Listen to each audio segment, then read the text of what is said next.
So I'm just going to do a few problems, and they are mostly related to the stuff we did about 2 lectures ago.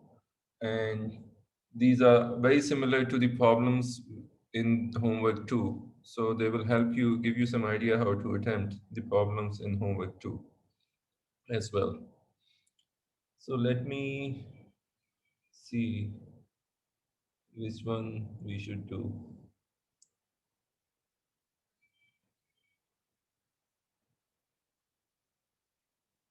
Okay, so suppose we have a symmetric matrix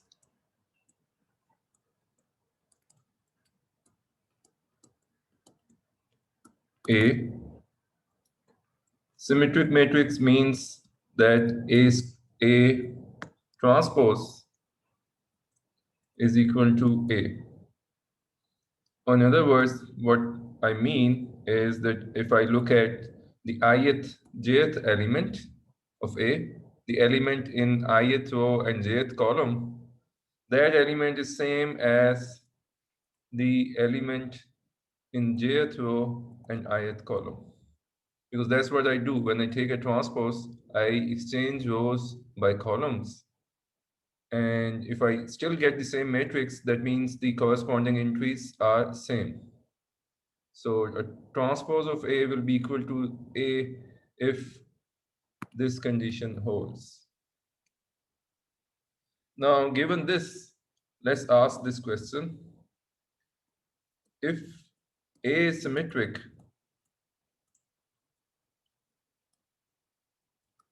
that means it follows this condition. Is A square symmetric or not? So how can we do that? This is problem 1.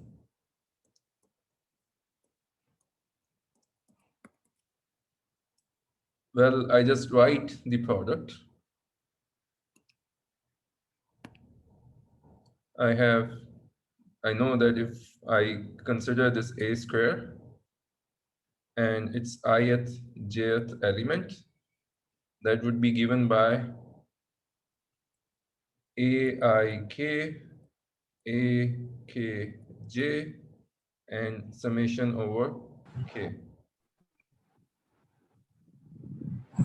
Now, over here, can you please turn off your mics? Since I know that A is symmetric, so this element aik is equal to aki. And similarly, this element akj is equal to ajk because A is symmetric. Now these are just numbers. So I can rearrange them so that it's more clear that what's going on and write them like this. But this is just the formula for the jth ith element of the product of A with A. That's the very definition of the product of two matrices. So what I have found? I have found that the ith jth element of A square is equal to jth ith element of A square. So that means A square is symmetric as well.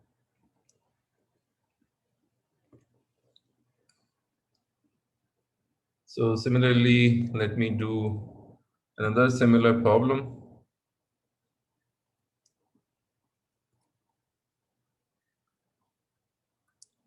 Now suppose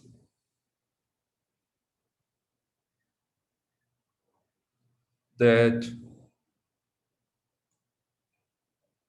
A and B are both symmetric.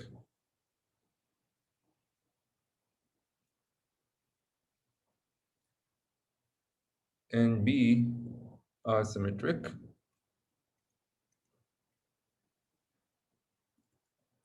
And the problem is this product ABA symmetric or not? So again, I just write the product, the ith, jth element of it, which would be A, I, K, B, K, and K is being multiplied with the matrix A as well. So I include another summation variable, ALJ, and sum is over K and L. I can write it as a combined sum just to save some symbol. This just means I have to sum over L and sum over K as well. Now, I see from here, I want to check if I get jth, ith element of the same form. So I want to bring the j on this side. So I can use the properties. This will become, because A is symmetric, this is JL. Now this I'm going to multiply with B. So I can flip this as well.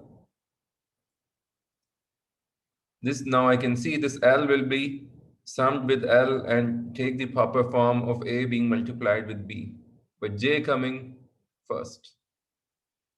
And finally, I have to multiply this K with this K. So I can flip this as well. And I'm allowed because K is symmetric too,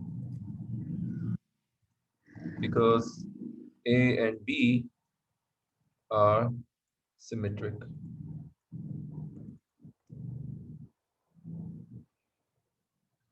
So then I get just rearranging them because they're just numbers.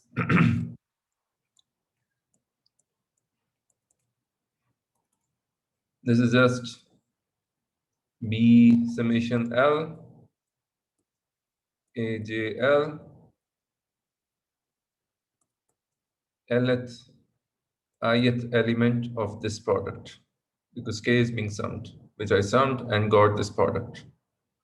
And this is just A, B, A, L is being summed, so jth, ith element.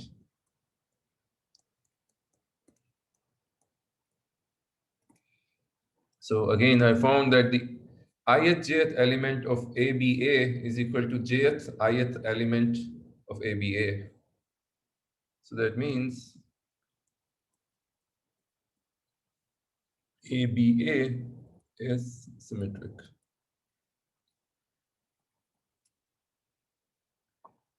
But if I consider, if I try to find out if this is symmetric,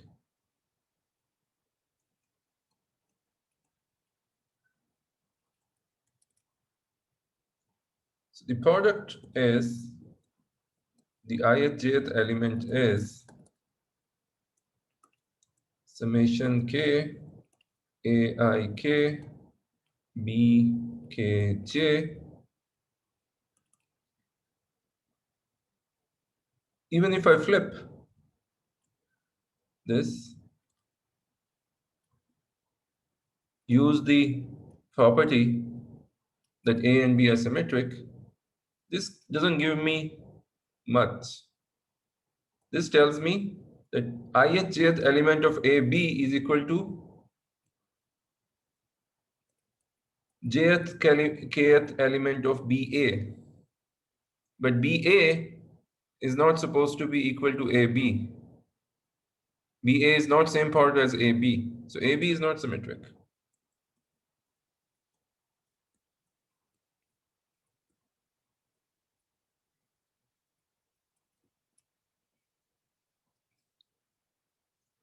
Now let me do another problem similar to one problem I gave you in the homework.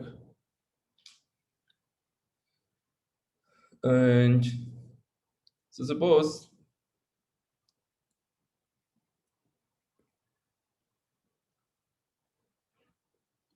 that you know given that C is symmetric.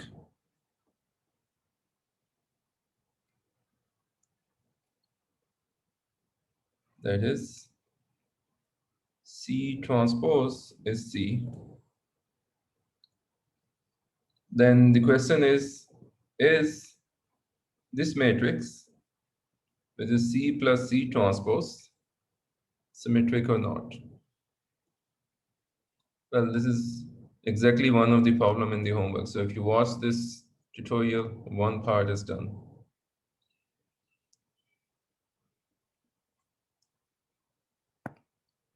Now I'll do it in two ways.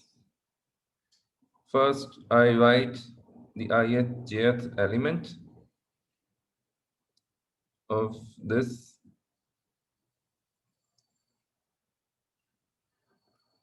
This is just because I know that when I sum two matrices, I just add the corresponding elements. Ith, jth element is added to ith, jth element. So this is just ij transpose ij.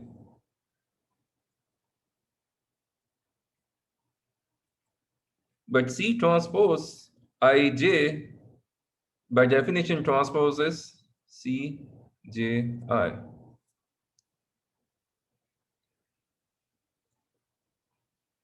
So this is Aij is equal to Cij plus Cji. Let's call it 1. And if I check Aji, that is C plus C. This pen is not very clear.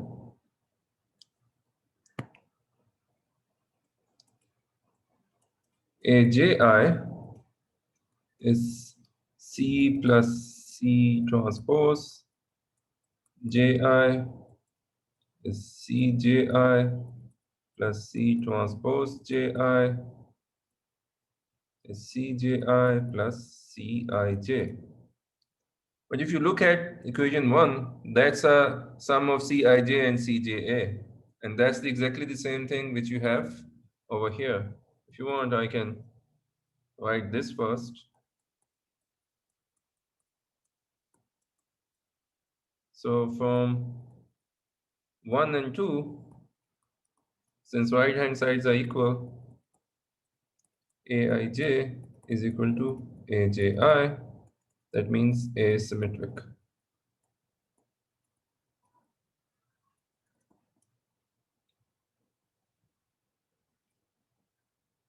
But the same problem you could have done much easier, in a much easier way, using this property.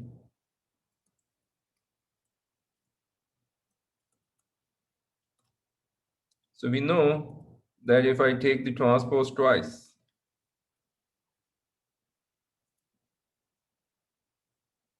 that's equal to the matrix back, right? Because you exchange rows with columns and then you again exchange rows with columns, so you get them back.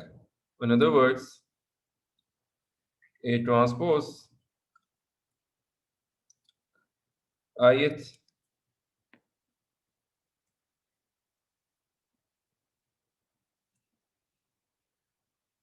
the ith jth element of this is equal to the jth element, ith element of this. But that's equal to ith jth element of A using the transpose property. So the two matrices are equal. So we have proved this. So using this property, I could have proved this in a much easier way. Because I have A, I'm given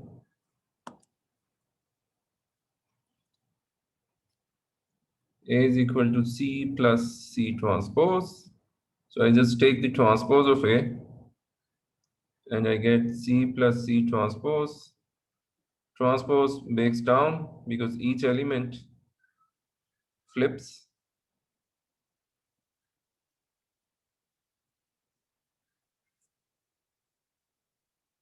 But now using that the transpose of transpose is the matrix back, I get C transpose plus C And matrix addition is still commutative. I can change the order. I get this A back.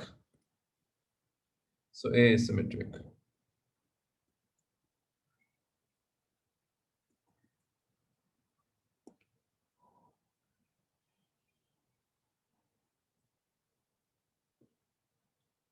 Now let's do another similar example.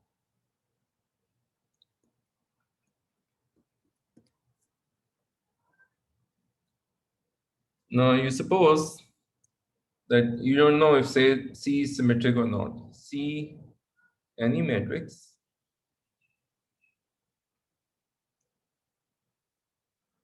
and you want to see, test if 1 plus C into 1 plus C transpose symmetric or not.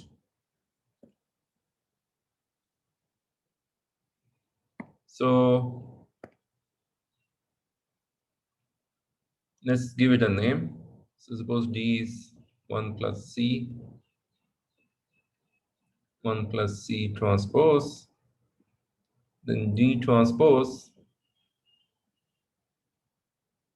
we prove this property, so I'm going to use that in class.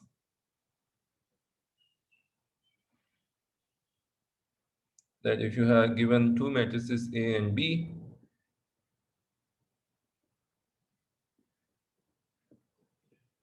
then the transpose of the product is equal to B transpose times A transpose. If you want, we can prove it very quickly over here as well. So the jth element of this is equal to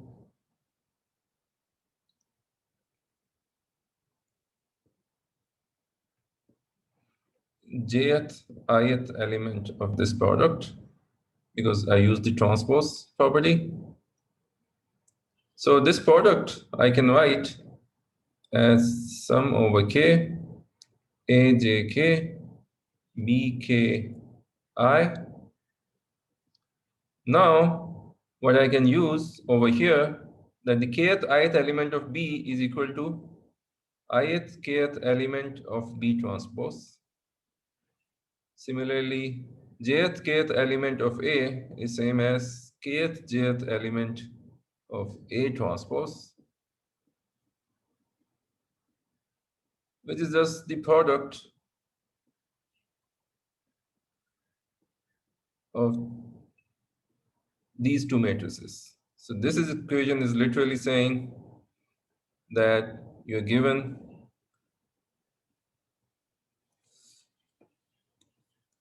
the jth element of these two matrices, B transpose times A transpose. So since the matrix elements on the left hand side and right hand side are same, so you have proved that AB transpose is equal to B transpose A transpose. Now if you use over here, then you get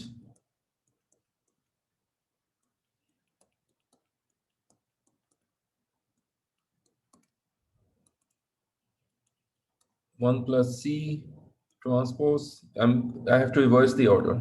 Take the transpose of this guy and take the transpose of this guy. So transpose of transpose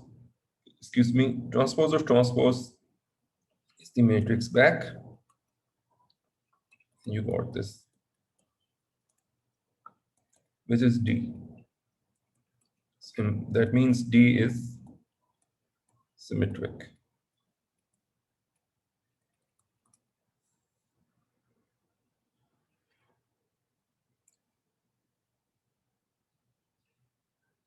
Now, what else we should do?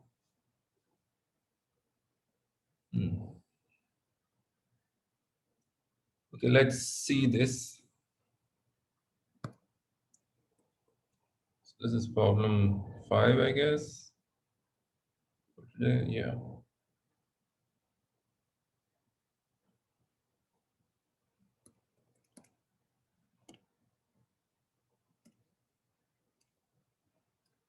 So suppose, I want to prove the following,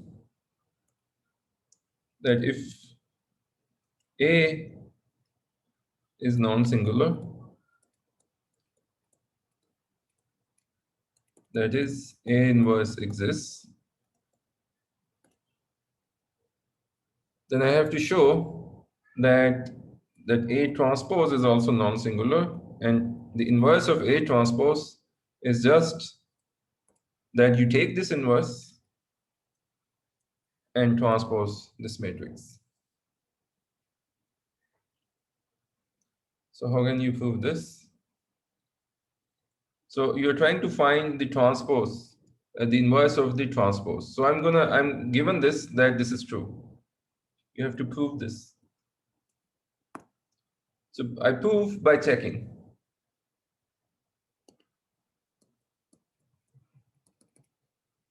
So let's just consider A transpose and multiply it with this matrix.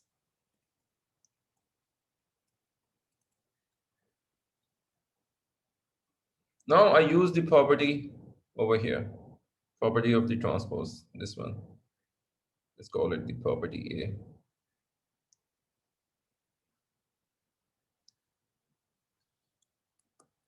Using A,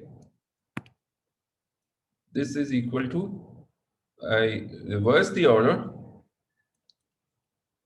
and bring the transpose outside on the product of the matrices. But since A inverse is inverse of A, so this is just identity. And transpose of identity is identity itself, right? Because identities matrix elements are 1 if I is equal to J and 0 if I is not equal to J. And they remain same if I consider this is still gonna be 1 or 0 if I is equal to J or if I is not equal to J. Anyway, I think you're all familiar that the transpose of identity is just identity. So I have proved. Hence, we see that this matrix, which we had multiplied A transpose with from the left,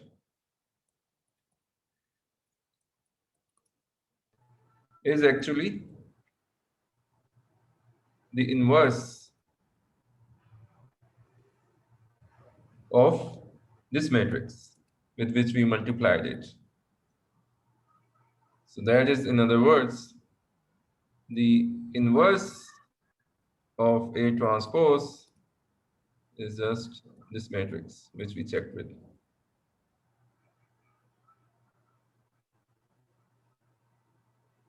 So any question over here?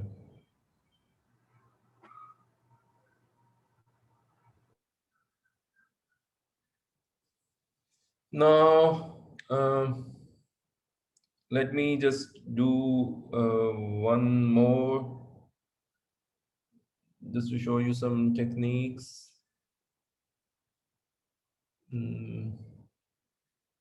Okay. So this is problem 7.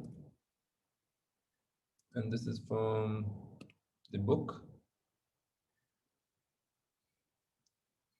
that if suppose A square is zero matrix, then you have to show that 1 minus A is non-singular.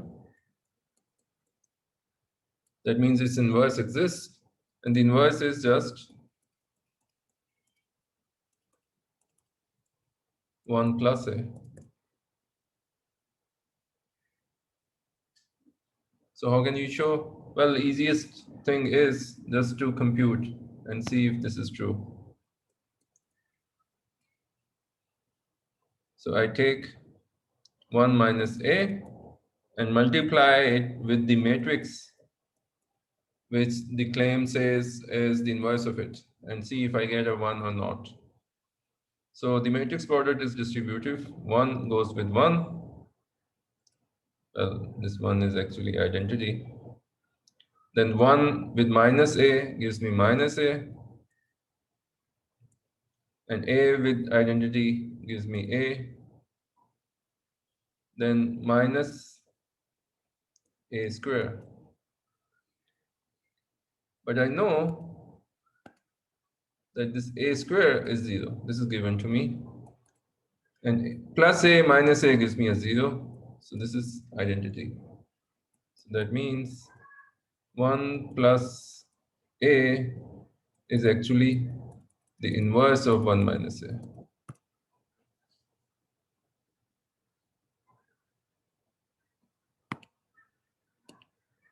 Okay, what else?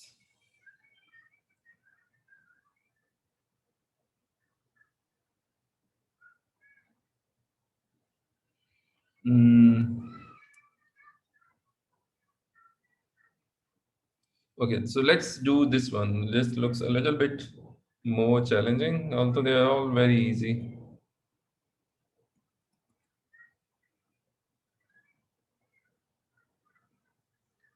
So, so suppose D is a diagonal matrix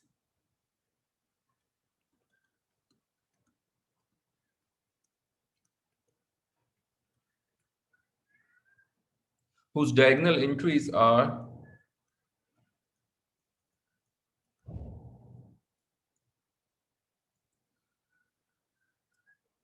either 0 or 1.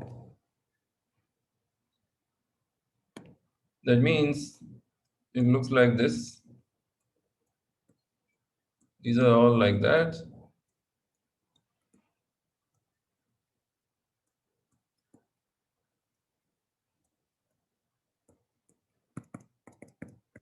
It's going, I don't know. On the diagonal either have 1 or 0, sometimes 1, 1, 0. Everything else is 0 and on the diagonal you have either 1 or 0. You don't know. One of those things at different places. So for such a matrix, you have to show that this matrix squares to itself.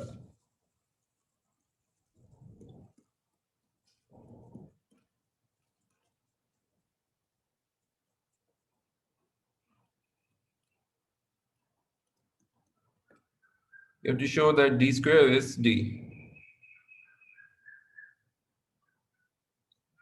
So how do you do it? So I just first write the diagonal condition says that dik is 0 whenever I is not equal to k. Or if you want dij, these are just indices. So if I consider the product,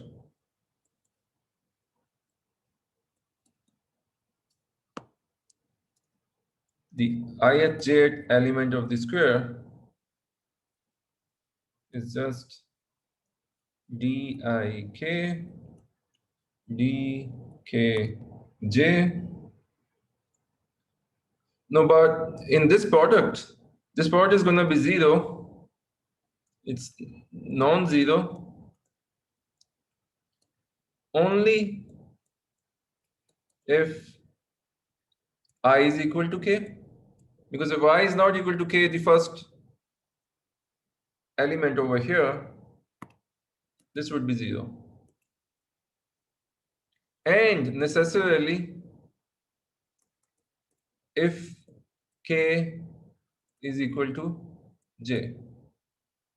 Because if k is not equal to j, this guy is going to be 0. But I can use transitivity. I is equal to k, k is equal to j. So that means I, k, and j, they all must be same for this element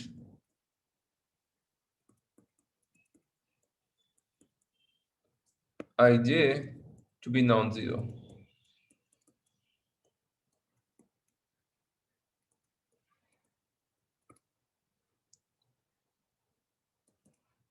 So k is equal to I. All the sum is gone. I have only one term left from the sum. And that term is when k is equal to I. And similarly, this k is equal to I. And j is equal to I. So if j is not equal to I, d square ij is 0. If j is equal to I, then d square ij is just dii dii. You take the diagonal element and square it. But if dii is 0, then dii times dii is still 0. And if dii is 1, the part is still 1. So this is just equal to dii. So that means d square is d.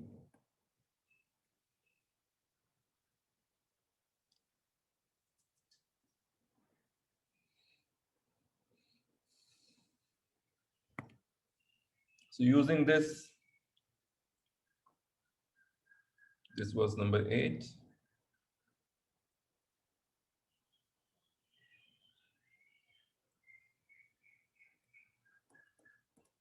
Let's do a very similar, very simple one. If d squares to itself,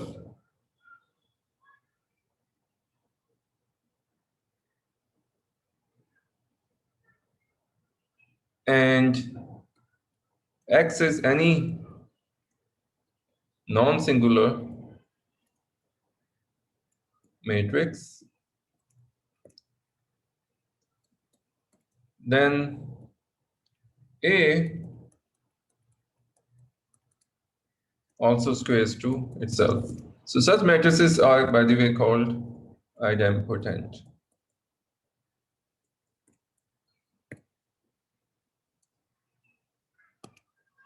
So how will you show it? Just check. A square is xd x inverse xd x inverse. Since the matrix product is associative, so I can move around these parentheses whatever way I like. So you can just first compute these guys. And since this is inverse of x, you get identity. D square x inverse, which is just A.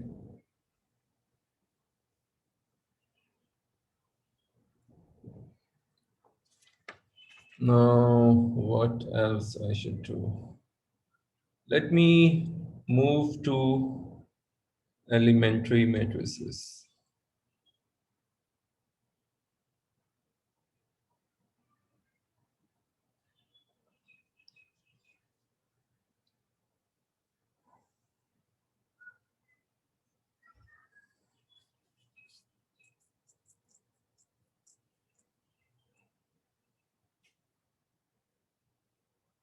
So let's do the following. So this is also a problem. So I'm just using I don't want to use a random matrix and then end up with finding out that it has no inverse. Let me just do one problem from the homework, one part of the problem.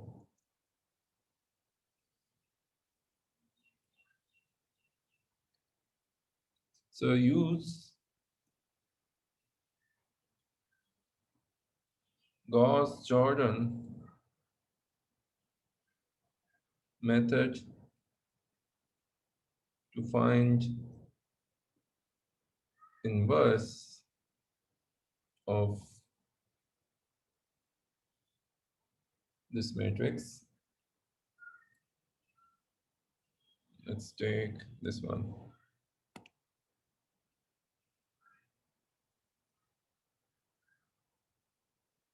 1, 0, 1, minus 1, 1, 1, minus 1, minus 2, minus 3. So if you recall what we need to do in the Gauss-Jordan, I augment it with an identity.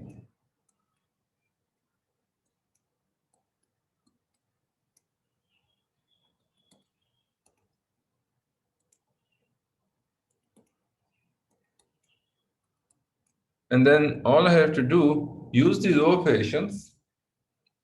And when I use the row operations, I try to make on the left-hand side, I bring it to a row echelon form.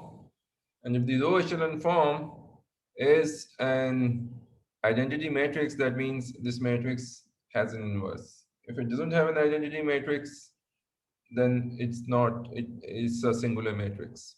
And once I create the identity matrix on the left-hand side, the right-hand side would have turned into its inverse. So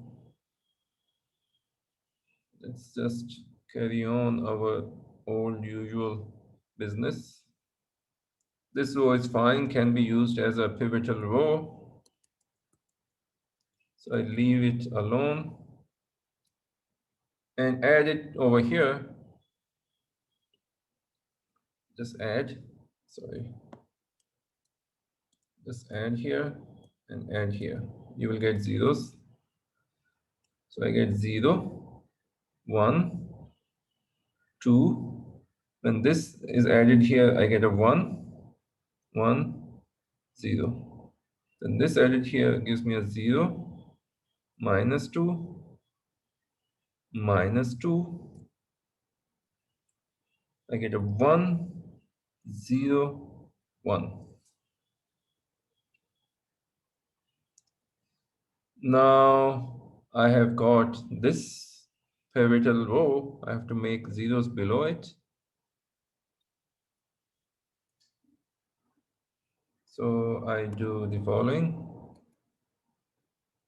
I multiply it with 2 and add below. The things upstairs remain same.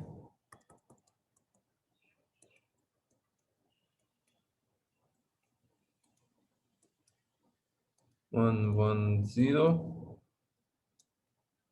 Multiply with 2 and add over here 0. Multiply with 2, 4 minus 2, you get a 2. 2 plus 1, you get a 3.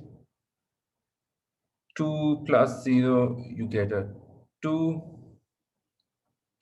0 plus 1, you get a 1. Now I'm bringing it to the reduced row echelon form. So I have to need to make a 1 here. So multiply this by half. 1, 0, 1.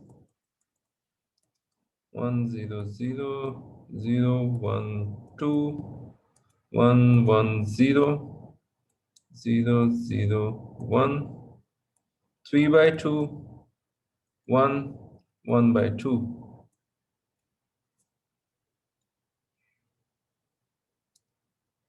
Now I have to bring zeros around here.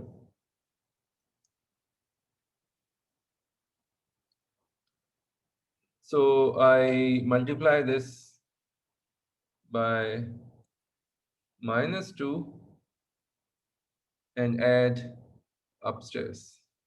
So this time I'm leaving this row as it is.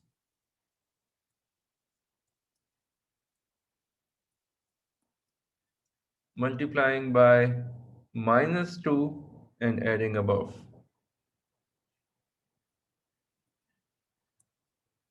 When I multiply it with -2, I get a -3. Add above, I get a -2. So again, -2 plus 1, -2 plus 1 added above gives me a -1. -2 multiplied with a half gives me a -1. Added above gives me a -1. So I hope someone is checking. I'm not making a mistake. Now also I need to eliminate this one. So for that I need to just multiply with a -1 and add above. So I've got an identity. That means the inverse exists. Multiply -3 half into half, which is 2 halves. So I am left with a -half. -1 plus 0 gives me a -1. -half plus 0 gives me a -half. So here is then my inverse. So if the original matrix was A, then A inverse is -half, -1, -half, -2, -1, -1, 3/2, 1, half.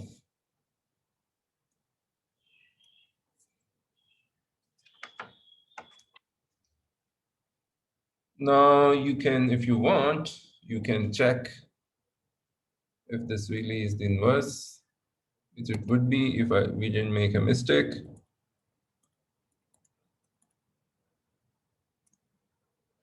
So our matrix was 1, 0, 1, -1, 1, 1, -1, -2, -3, and we are multiplying it with -half, -1, -half, -2, -1, -1. This was the matrix, right? Yep.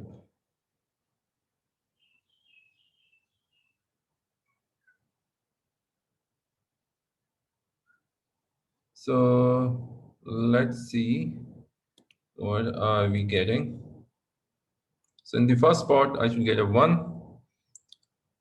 So I get a -half plus 0 plus 3/2. So I do get a 1. Then this goes, first row goes with the second column to give me the second element. Gives me -1, 0, plus 1. So 0. In the third place, I get a -half,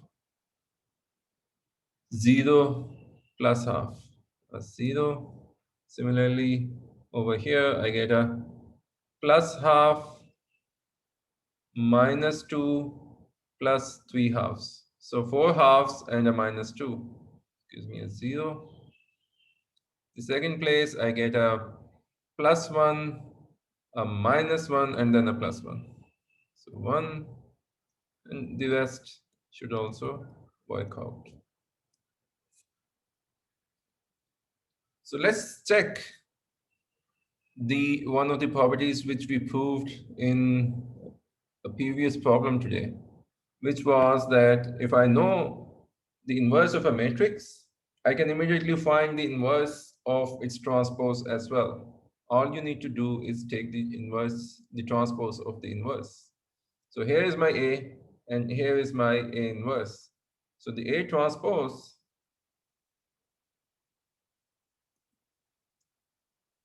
is 1, the row becomes the column,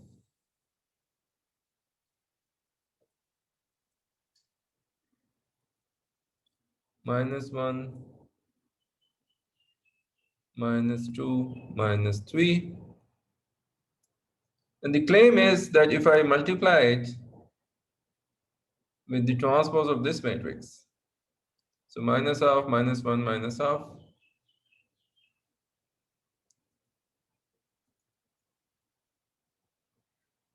-2, -1, -1,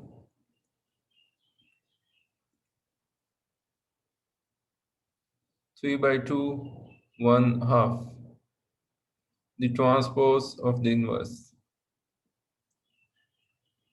I should still get, this was the A transpose, and this is the transpose of the inverse. So A transpose times transpose of the inverse should still give me, because this is equal to,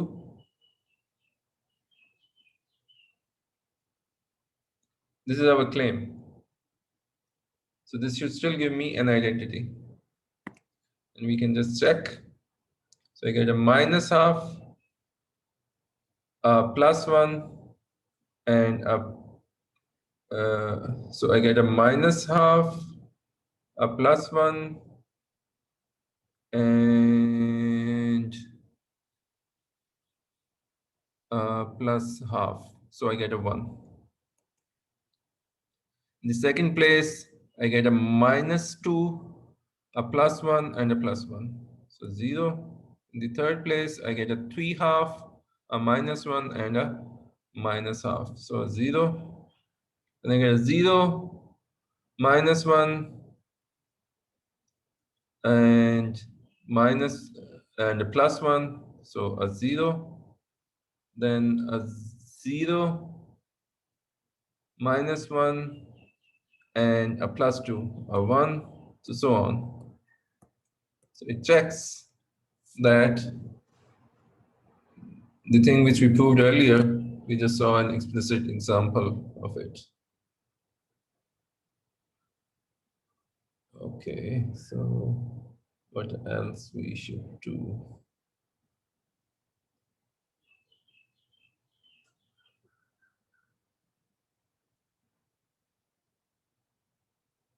Let's do this another example from the homework.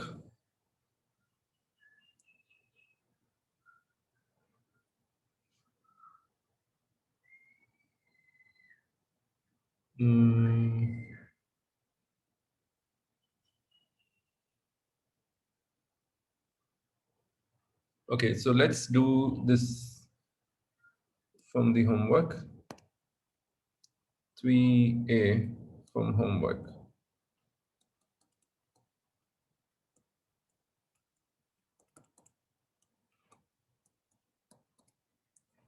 So you are given this matrix A,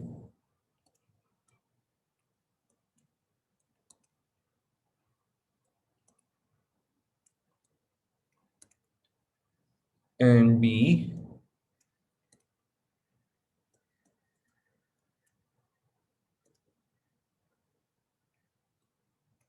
and you are asked that find a matrix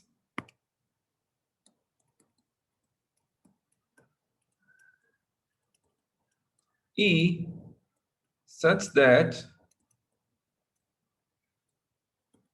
E into A is equal to B.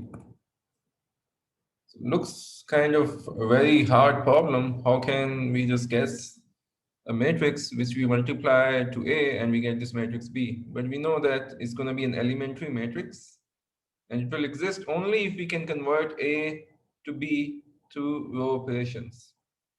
So all we have to do is count the row operations. So looking at A and B, I can see that what is going on. You have only multiplied the first row. Well, let me make it a little bit more complex. This is given in homework, but let me make it, this looks way too trivial. Let me make a little bit more complex. Let's put B equal to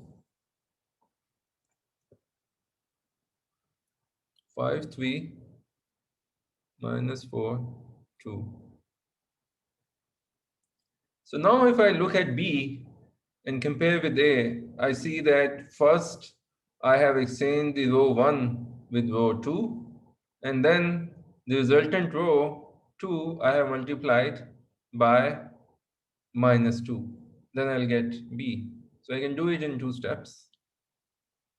So E1, if I take it to be, I have to exchange row 1 and 2. So I know how do I do that. I take the identity matrix and exchange in that row 1 and 2.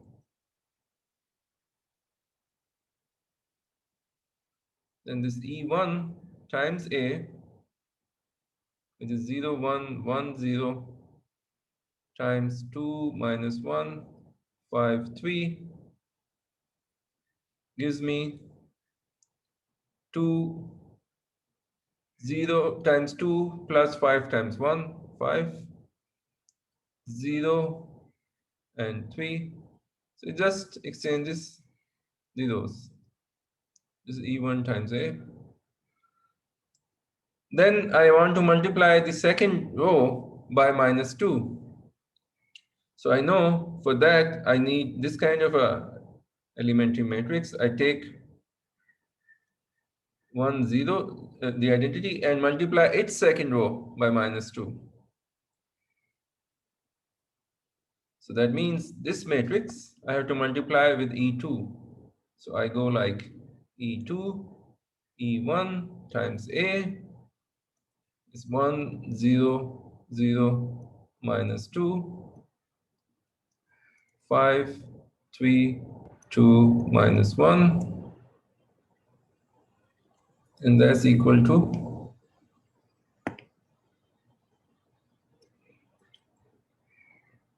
so I can do it this way, row into row, linear combinations of rows.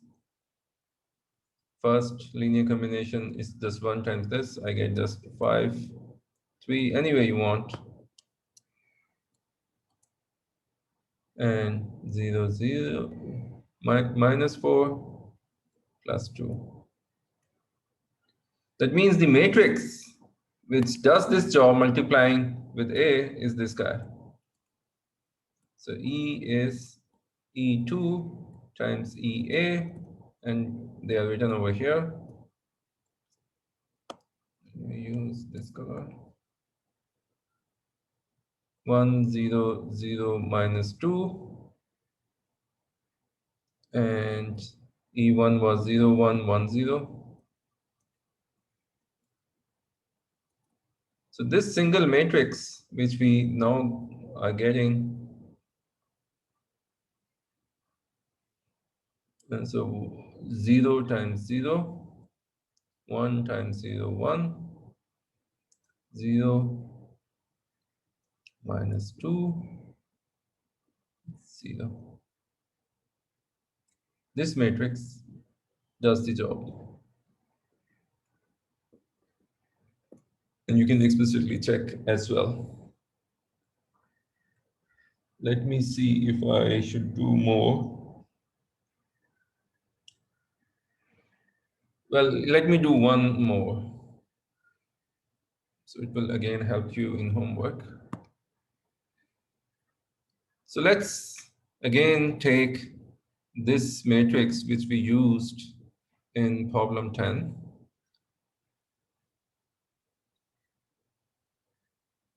So suppose, I don't know which problem is this now, and let me just randomly give it 12. And Given A, it's the same matrix. I'm taking it because we have already computed its inverse, so we know what the inverse is, which I'm going to use in it.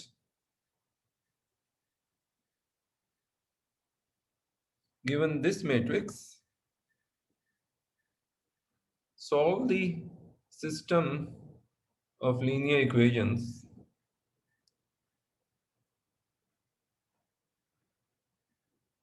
which one should I do? Okay.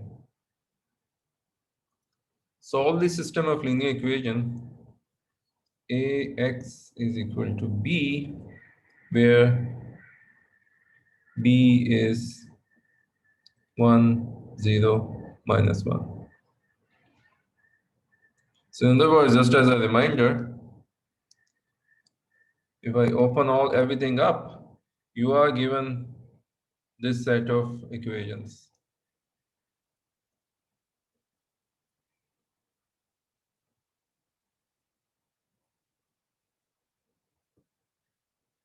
And minus x1 minus 2x2 minus 3x3 is equal to minus 1. To solve, so you want to solve it. Since we have already computed this, the inverse of A, we have essentially done the job of elimination. We have run through the Gauss-Jordan method once. So it just comes handy and we don't need to do anything again. So A inverse was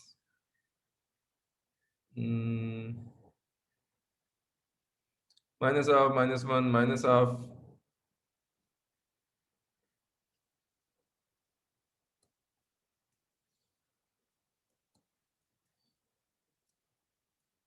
Let me just copy that. I hope that doesn't waste a lot of time.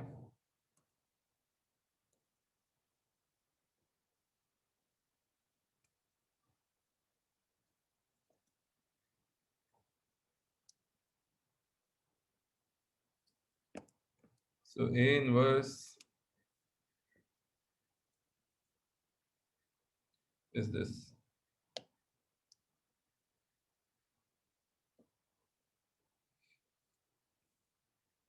Now we are just gonna use the knowledge of inverses, that if I multiply this equation,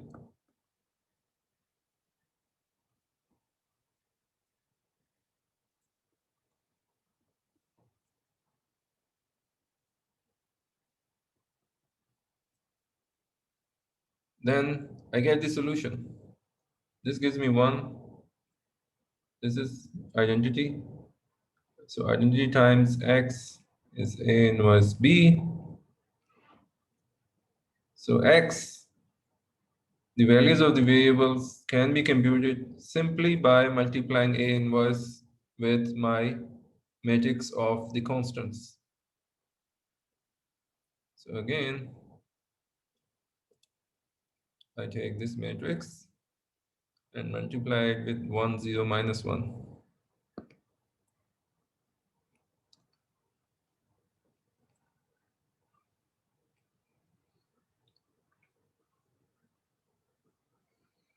And that gives me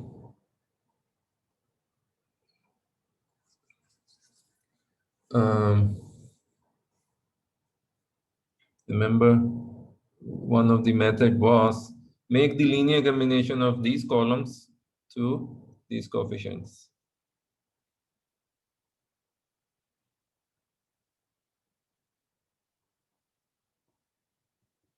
Plus 0, they're gonna be 0, so I don't even need to write.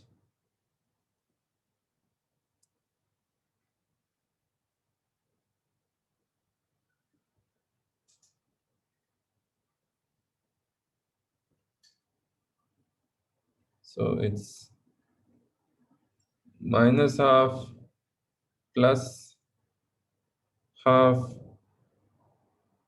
minus 2 plus 1, 3 by 2 minus half. So it's 0, minus 1, and 1. So the solution is x1 is 0, x2 is -1, and x3 is 1. And the solution had to be unique because the inverse existed for this matrix. This was our theorem. Anything else I can do?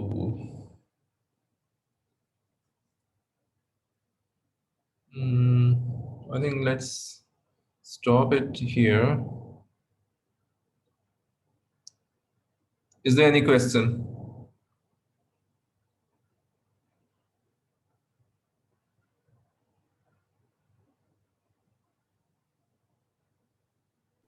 No, sir. Okay, so I'm gonna stop.